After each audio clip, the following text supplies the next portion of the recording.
Friends இன்றைக்கி வந்து கொண்டக்கடலை போட்டு குருமா வைக்க போகிறோம். அதுக்கு வந்து கொண்டக்கடலை ஊற வச்சுருக்கேன்.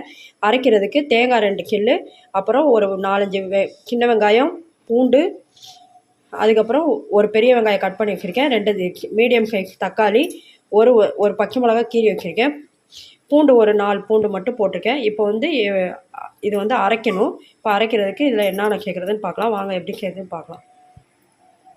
சின்ன துண்டு இஞ்சி சேர்த்துக்கலாம். ஒரு சின்ன பட்டை, 4 முந்திரி.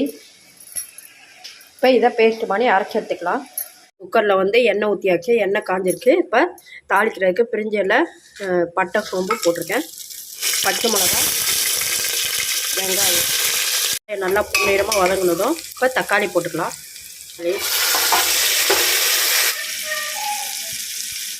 தக்காளி நல்லா வதங்கட்டும்.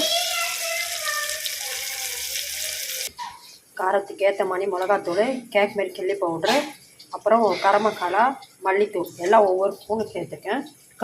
மிளகாத்தூள் மட்டும் காரத்துக்கு ஏற்ற மாதிரி சேர்த்துக்கோங்க. தக்காளி நல்லா வதங்கிடுச்சு. இப்போ அந்த பொடியை போட்டு நல்லா இப்போ அந்த அரைச்ச விழுதை போட்டுக்கலாம். இப்போ வந்து நல்லா எண்ணெய் பிரிஞ்சு வர அளவுக்கு நல்லா வதங்கட்டும். ஓரம்லாம் நல்லா எண்ணெய் பிரிஞ்சு வந்துடுச்சு. இப்போ சுண்டலை போட்டுடலாம். சுண்டலை போட்டு நல்லா கிளறி விட்டுக்கலாம். நல்லா ஒரு 2 நிமிஷம் கிளறிட்டு அதுக்கப்புறம் தண்ணி ஊற்றிக்கலாம். இப்போ தேவையான அளவு தண்ணி ஊற்றிக்கலாம். தேவையான அளவு உப்பு. இப்போ தேவையான அளவு தண்ணி ஊற்றியாச்சு. இப்போ மூடி வச்சு விசில் விட்டுக்கலாம். 4 விசில் வச்சு எடுத்துக்கோங்க.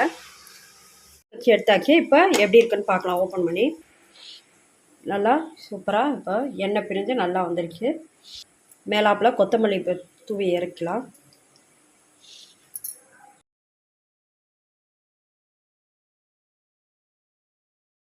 டேஸ்ட்டான கொண்டக்கடலை குருமா ரெடி ஆயிடுச்சு. இதே மாதிரி உங்கள் வீட்டில் ட்ரை பண்ணி பார்த்துட்டு சப்ஸ்கிரைப் பண்ணுங்கள், பெல் ஐக்கானை கிளிக் பண்ணுங்கள். Okay friends, thank you.